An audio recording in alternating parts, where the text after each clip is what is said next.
தந்தை, மகன், தூய் ஆவியாரின் பெயராலே ஆமென்.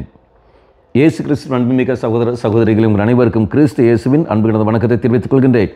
இந்த நற்செய்தி பாகமானது மார்க் நற்செய்தி 7ஆம் அதிகாரம் 14 முதல் 23 வரை வாக்கியங்கள். குறிப்பாக 14வது வாக்கியம், இயேசு மக்கள் கூட்டத்தை மீண்டும் தம்மிடம் வரவழைத்து அவர்களை நோக்கி, நான் சொல்வதை அனைவரும் கேட்டு புரிந்து கொள்ளுங்கள்.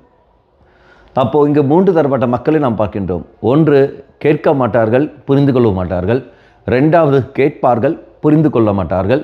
3வது, கேட்பார்கள், புரிந்து கொள்வார்கள். நீங்களும் நானும் எந்த நேரத்தில் வருகின்றோம்? ஆலயத்துக்கு வருகின்றோம், ஜெபமாலை ஜபிக்கின்றோம், வழிபாடுகள் பங்கு எடுக்கின்றோம், எல்லாம் செய்கின்றோம்.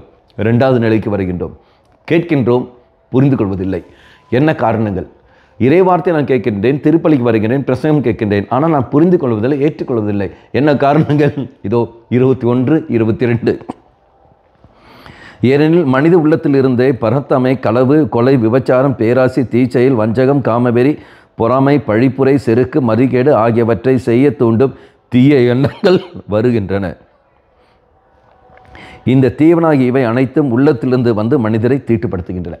அப்போ இப்படிப்பட்ட தீய எண்ணங்கள் என் உள்ளத்தில் இருக்கின்ற காரணத்தினால் ஒரு நாளும் தெய்வ வார்த்தைக்கு நான் இடம் கொடுப்பதில்லை. தெய்வ வார்த்தை இடம் கொடுப்பதில்லை. இறை வார்த்தையை கேட்கின்ற நான், இறை வார்த்தையானது இந்த தீமைக்கெல்லாம் எதிராக போகிறது. அவள் தீமைக்கு எதிராக போகிற என்ற உணர்வு எனக்கு ஏற்பட்டது என்றால் இந்த தீமைக்கு நான் முக்கியம் கொடுக்க மாட்டேன், இறை வார்த்தைக்கு முக்கியம் கொடுத்து நான் செயல்படுவேன். அப்போ என் உள்ளத்தில் இந்த தீமைகளை நான் வெளியே கொண்டு வர வேண்டும். எவ்வாறு? பாவ சங்கீர்த்தனம்.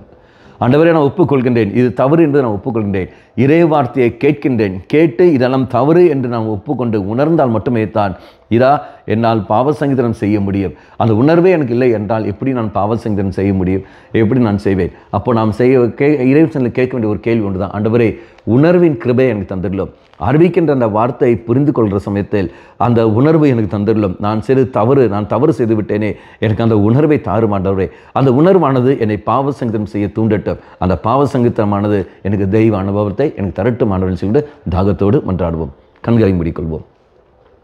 நல்வான தெய்வமே, வார்த்தையை கேட்பது மட்டுமல்ல, அதை புரிந்து கொள்ளுள்ள சக்தி எனக்கு தந்துள்ளோம். தூய ஆவியின் வழியாக நீ தாமி அதை எங்களுக்கு தந்துள்ளோம். இதோ தாகத்தோடு நாங்கள் வருகின்றோம். அம்மா மாதாவே, தெய்வ மாதாவே, எங்கள் மாதாவே, என் அன்னையே, விசேஷமாக எங்களுக்காக பரிந்து பேசும். ஆமென். தந்தை, மகன், தூய ஆவியாரின் பெயராலே ஆமென்.